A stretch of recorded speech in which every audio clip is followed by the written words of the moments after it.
Ini buku ensiklopedia anak menceritakan tentang Bismillahirrahmanirrahim. Mengenal ikan.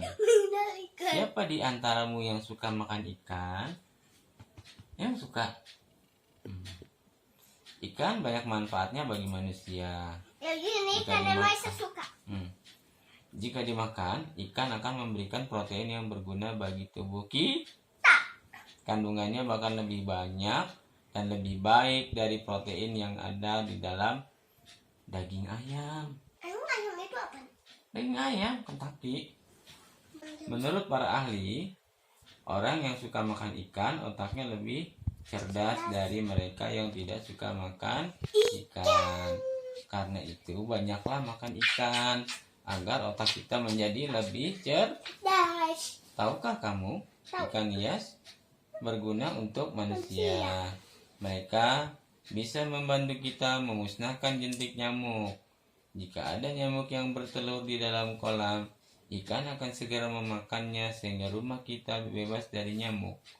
Selain itu, ada juga ikan yang suka membersihkan kotoran dalam kolam. Namanya ikan apa? Ikan sapu-sapu. Betul. Saat ini, tidak kurang dari 25.000 jenis ikan tersebar di laut, sungai, dan danau di dunia. Ada yang bisa hidup di luar air, ada yang dapat meluncur atau terbang, ada juga yang dapat berjalan dengan siripnya. Bentuknya ada yang besar, ada pula yang kecil. Mau tahu lebih banyak? Iya, besar kecil tentu ada sedang. Mau tahu nggak? Mau. Yuk, kita lihat ikan apa aja. Tubuh ikan. Jadi ini ikan Nemo, Hmm. ini ikan hiu. Nih, lihat Ini dulu. ikan apa? Ikan hiu pari. Oh, ikan ini Iya. ikan hiu pari. Semua ikan termasuk binatang berdarah dingin. Dilihat dari jenisnya, ikan umumnya bertulang belakang. Namun, ada juga ikan yang berbentuk berbeda. Di antara mereka, ada yang tak berahang dan bertulang rawan. Mana? Siapa? Mana? Nggak tahu ini. Bacain dulu biar lihat tahu. Bagaimana membedakan ikan dengan binatang air lainnya? Mudah saja. Ikan ada binatang air yang bertulang belakang. Cirinya amat jelas. Tubuhnya bersisik, bersirip, beringsang, dan berekor. Nih, bersisik, bersirip, beringsang sini nih. Dan Ada ekor. yang merah-merah. Ya. Apa guna sirip pada ikan? Untuk apa, ayo? Untuk berenang di air, untuk gini-gini. Mengemudikan ya. Ya. Ya, bacain ya. Tangan. Sirip ekor ikan berguna untuk berenang dan mengemudi. Sirip dada dan sirip punggung berguna untuk membantu agar tubuh ikan tetap seimbang dan digunakan untuk bergerak ke atas dan ke bawah. Oh, 9.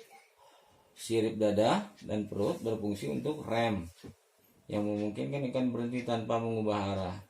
Sirip dubur bersama sirip punggung membantu agar ikan tetap terpelintir ketika berenang. Sirip apa yang dimiliki ikan bertulang? Umumnya ikan memiliki sirip punggung, dada, perut, dubur, dan ekor. Di sepanjang tubuh ikan tampak guratan panjang. Apakah itu? Guratan itu disebut dengan garis lateral. Dengan guratan itu ikan bisa merasakan getaran dalam air dan menangkap bunyi yang paling rendah sekalipun. Ini membuat ikan untuk lari dari musuh untuk tidak dimangsa ikan lain. Tuh.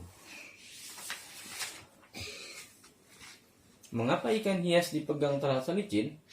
Tubuh ikan tertutup. Betul. Kulit transparan yang mengeluarkan lendir.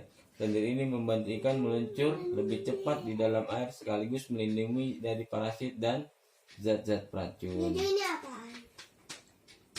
Ikan juga. Ikannya kok tapi begini? Oke, lihat dulu nih. Apakah semua bentuk ikan sama, sisi ikan sama? Tentu saja tidak. Ada beberapa jenis ikan yang berbentuk sisiknya istimewa.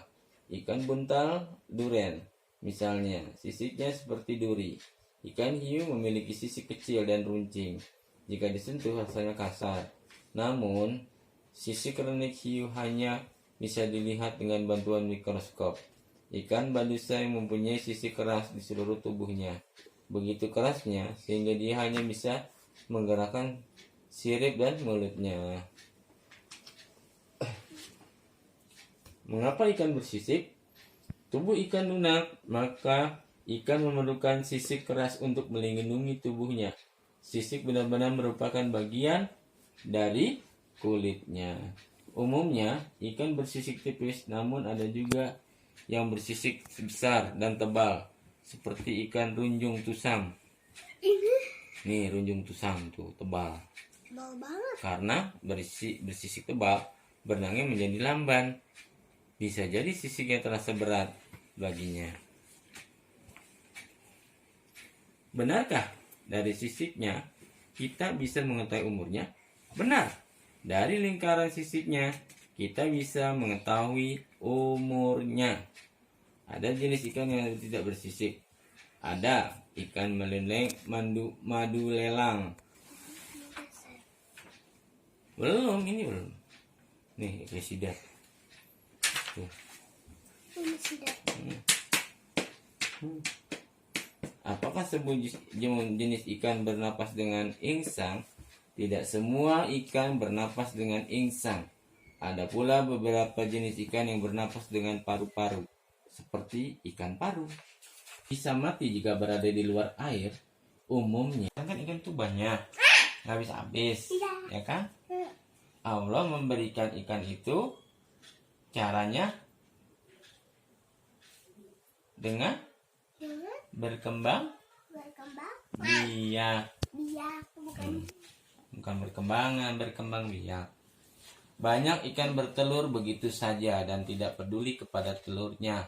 Telur-telur itu dibiarkan menetas sendiri. Namun ada juga ikan melindungi telurnya. Ikan-ikan itu bertelur di permukaan laut. Ada juga yang bertelur di dasar laut. Bagaimana ikan melakukan perkawinan? Biasanya ikan betina bertelur di dalam air, dan yang jantan membuahinya dengan cara mengeluarkan sperma sambil berenang di atasnya. Namun, ada juga jenis ikan yang benar-benar kawin. Artinya yang jantan membuahi telur waktu masih di dalam tubuh betinanya, seperti ikan anjing sejenis hiu. Ikan apa yang bertelur di permukaan laut? Ikan makarel membiarkan telurnya terapung di permukaan laut. Ikan apa saja yang bertelur di dasar laut? Ikan haring, induknya membiarkan telurnya berada di dasar laut. Namun, telur-telur itu bisa bertahan hidup karena telur haring mengandung zat perekat yang menempelkannya pada tumbuhan dan batu-batu di dasar laut. Bagaimana nasib telur ikan yang tidak dijaga oleh induknya? Nih, lihat nih. Banyak bahaya mengancam ikan yang tidak dijaga oleh induknya. Mungkin saja telur-telur ikan itu dimakan oleh ikan yang lain atau hanyut ke air. Oh, udah ngantuk? Ya sudah, besok dilanjutin lagi ya. Oke. Selamat tidur. Berdoa jangan lupa ya. Oke.